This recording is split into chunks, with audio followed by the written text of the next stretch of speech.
WCBI News at 10 starts now. Good evening and thank you for joining us. I'm Cash Matlock.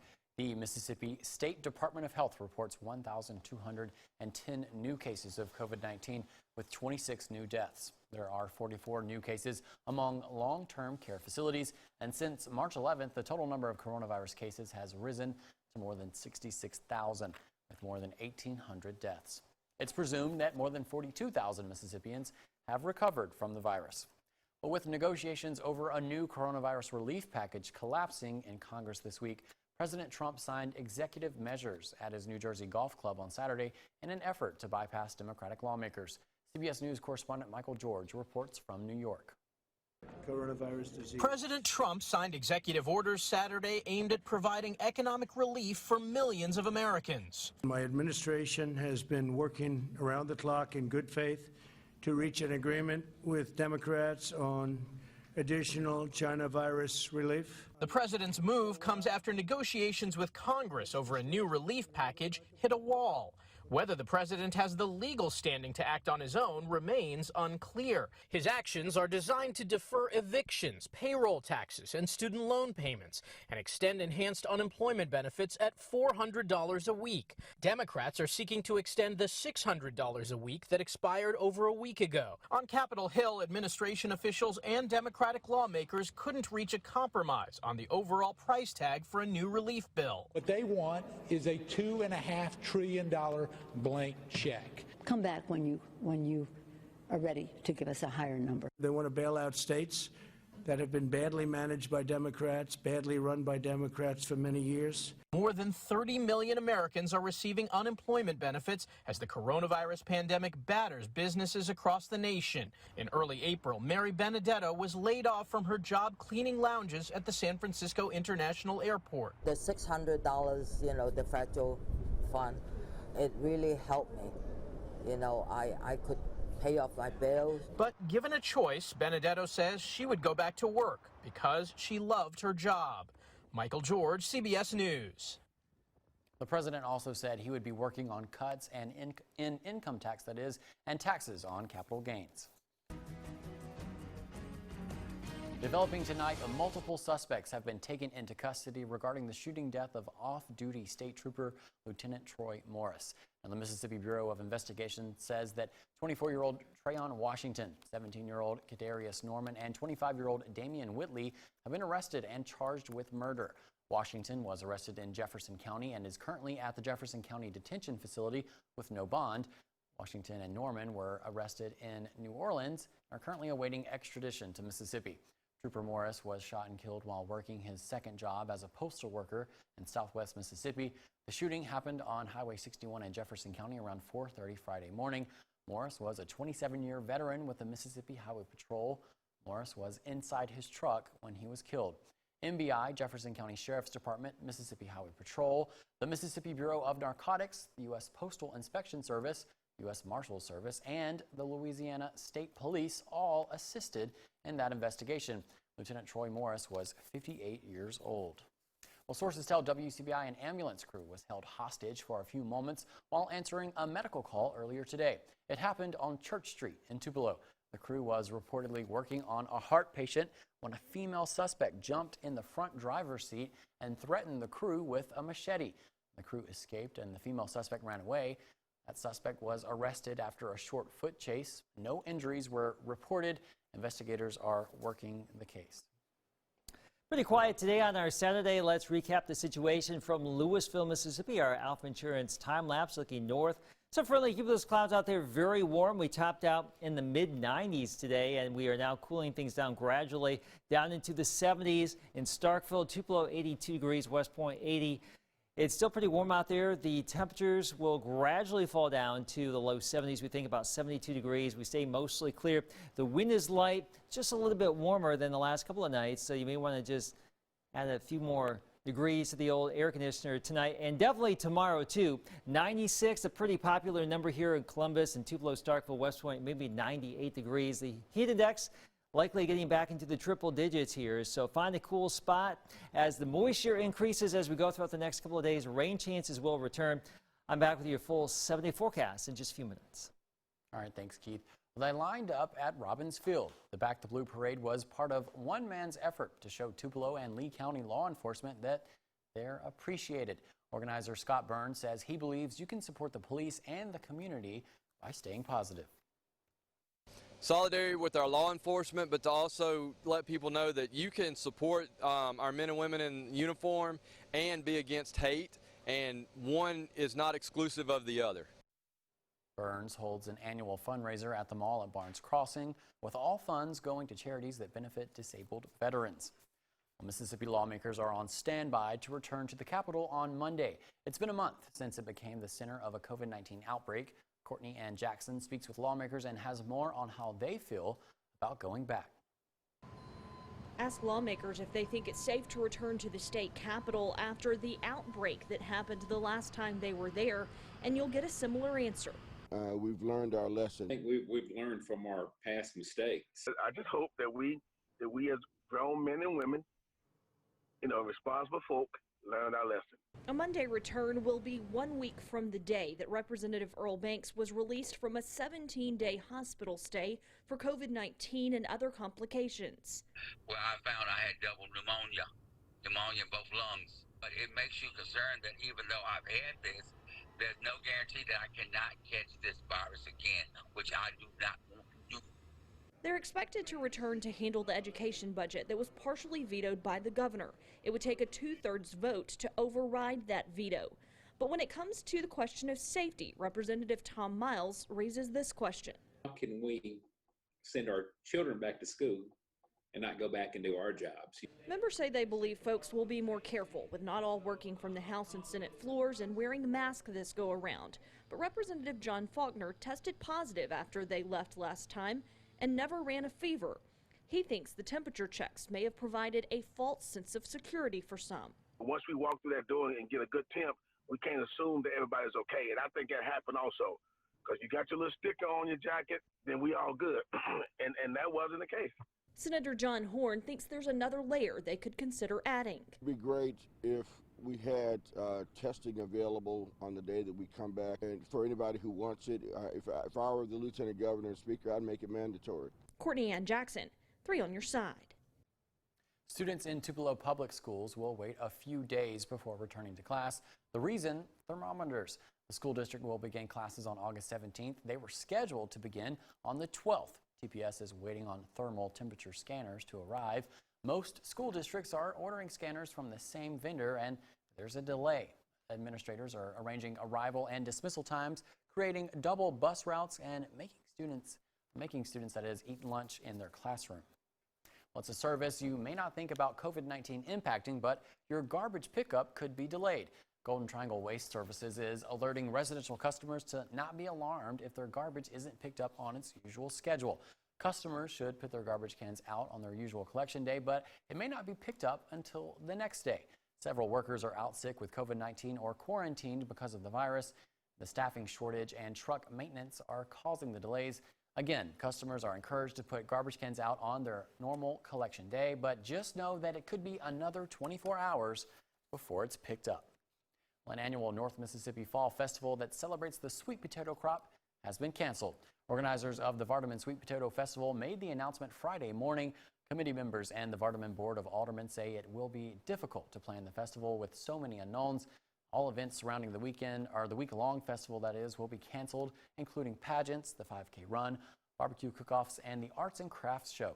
The committee will provide updates on any upcoming events and details about the 2021 festival on its website and social media. Coming up, more changes to the classroom, but not in the way you might expect. Stay with me. You're watching WCBI News at 10 p.m. with Cash Matlock.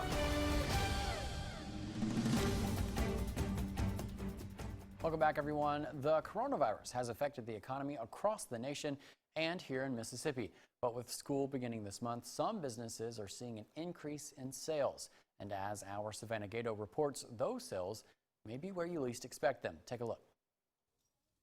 You expect to see this uniform in a doctor's office or at the dentist. Business has definitely increased since COVID. We were a little bit slower before, and now we've definitely picked up because more people from other professions besides just like medical professions are coming in to buy scrubs. Those other professionals are teachers. Teachers are buying scrubs to protect themselves while cleaning and sanitizing. It's definitely easier, like you're not getting like all the cleaning products like on your regular clothes, and then you can just, like I said, go home and throw them in the wash. We've seen a lot more teachers come in recently because it's just, you know, easier to pull your scrubs off when you get home from the end of the day and just like not mess up your normal clothes. Sales clerk at Scrubs & Company, Corey White, says before teachers started their search for scrubs, business was very, very slow. Nobody was shopping. Nobody was coming in. We had like a $32 day one day. It was bad. But now that has changed. It's picked up a lot since the teachers decided to wear scrubs. White says they have had more than 50 teachers come in to purchase scrubs. Because they're going to have to be cleaning a lot, I'm sure, and sanitizing, and they don't want to get the chemicals and stuff on their clothes, so why not wear scrubs? One more item for back-to-school shopping. Reporting in Columbus, Savannah Gato, WCBI News. The national high temperature in the lower 48 today, Death Valley, California. Look at this, 114. Your national low up in Idaho, Copper Basin, a very chilly 26. Now, our forecast for the next week, somewhere sandwiched between those two numbers. Your full forecast is next. Stay with us. Your WCBI First Alert Accuweather forecast with Chief Meteorologist Keith Gibson. It's a warm summer Saturday night across North Mississippi and West Alabama. We still have temperatures well into the 70s and low 80s. Tupelo still reporting 82. Vernon and Durham 77. Louisville, Mississippi 76. Columbus at 77 degrees. So hopefully you stay cool today. Just a little bit of ground clutter showing up on our live radar here, but we actually had a few very isolated showers and storms just to the east of really our area, but those of you southeast of Vernon and Lamar County, you got a little downpour this afternoon. Also here over towards Tuscaloosa, and that was just about it in the region today. Tomorrow morning, your Sunday, probably a fairly sunny start. The sun will come on up, a lot of sun, and then we'll build up some cumulus clouds, and there could be a few spotty showers. I'm just going to say a stray shower storm possible tomorrow. The rain opportunity here Sunday, 20% or less, 30 Monday, and then about 40 to 50 for Tuesday and the rest of the work week. So the odds of rain will go up. That doesn't mean you're guaranteed rain this week, but some rain is certainly possible. Our time lapse from downtown Tupelo shows those friendly clouds, but also notice the shadows underneath these trees. They're not really too long. They're right underneath the trees, and that just means the sun is basically right overhead, and the sun angle right now 72 degrees above the horizon. So yeah, it's right overhead. It's very powerful. Long days, we know that, and very short shadows. So with a very powerful sun, you need to protect your skin, your eyes from that UV radiation. That's why you need the sunscreen, your hats. Now, as we get into December, the winter solstice, that sun during the peak daylight is very low in the sky, only 32 degrees above the horizon, so it's less powerful. You still need a little bit of protection, but the days are much shorter, shadows are much longer, and we are losing minutes of daylight every single day here now that we are past the summer solstice. So the days are getting shorter, and eventually our temperatures will get cooler. Right now, that is not the case. It's still very warm, but pretty quiet across our region right now. For you in Caledonia tomorrow, we start out in the low 70s, clear skies or mostly clear, and then back into the mid 90s here in northeastern Lowndes County tomorrow. So let's check it out here for you in New Hope and Artesia, Columbus, mid 90s. 96, a pretty popular number here across a good chunk of the region. Winona 94, 94, 95, Houston and Coffeyville. Louisville also around 95. You factor in the humidity, low 100s will do it for the heat index, and likely 100 to 105 here as we get back to work and to school on Monday. It is going to be sultry as we start the work week. Now, we mentioned there's an opportunity for a few stray storms or showers in the region tomorrow. We don't really expect a lot, but there still could be some isolated downpours out there. As we get into your Monday, slightly better odds here across the region, but just scattered activity, so you're not guaranteed rain tomorrow or Tuesday. I think we'll have a better opportunity as we get into the middle of the work week. And just a quick update on the tropics here. One little wave off Africa. Not really expecting too much from that, but that is the only thing cooking. in the Atlantic Basin right now. Here's your AccuWeather 70 forecast. We got 96 tomorrow and Monday, 95 Tuesday, lows in the 70s. Very muggy here too, so the heat index will be in the triple digits for the next couple of days. Hope for one of those downpours. If you get it, you'll get a brief cool down, but I think the trade-off would be even more humidity if it rains. So pick your poison there. Gotcha. And Keith, we were talking earlier today, if you take your dog for a walk tomorrow, maybe walk them in the grass. Definitely. The pavement temperatures right now, 130 plus in that very powerful sun. So stay in the grass, stay cool, and even the dogs need plenty of water too. Exactly. All right. Thank you, Keith. Well, the latest in Netflix entertainment released news. the trailer for its new psychological horror film.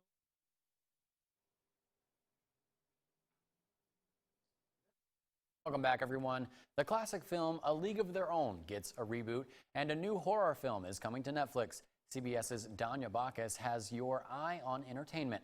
Take a look. Netflix released the trailer for its new psychological horror film, I'm Thinking of Ending Things.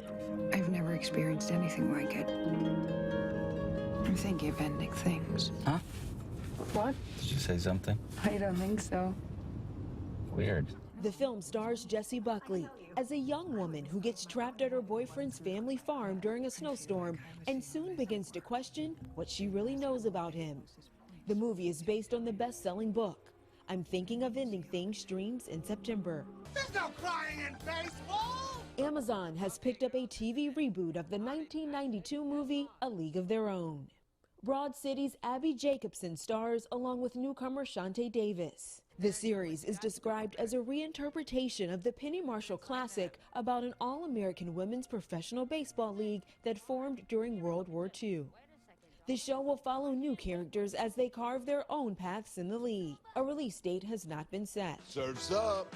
And surfboarding dads, creative pets, and dancing siblings are part of tonight's episode of At Home Videos. Cedric the Entertainer hosts the show that features home videos in the age of social distancing. The greatest At Home Videos airs tonight on CBS. That's your eye on entertainment. Danya Bacchus, CBS News, Los Angeles. Coming up, Courtney has more on stop number 48 of the high school football tour. We'll tell you all about the Shannon Red Raiders next on WCBI Sports. Your WCBI Sports with Courtney Robb. WCBI Sports 2020 High School Football Tour is brought to you by Itawamba Community College, Cannon Ford of Starkville, Monroe County Farm Bureau, Max South Broadband, and the Bank of Vernon. The Shannon Red Raiders returned to action after a 5-7 season in 2019. A pair of those losses coming at the hands of Houston and Pontotoc by less than a single touchdown. As the 2020 season approaches, head coach Daryl Carter says he's looking for his team to finish better down the stretch. I mean, we lost 4 or 5 games right there we thought we should have won. Lost 7 points, 6 points, 3 points. So the main thing is, man, just growing up this year. You know, guys are a year older. We was young at quarterback. A lot of errors. Just, you know, cleaning up those mistakes, man, and turning those close games to wins this year. Luckily, the Red Raiders returned running back Centwali White for his final season. In 2019, White contributed over 1,200 rushing yards and 16 rushing touchdowns while picking up 227 yards and 3 touchdowns in the air.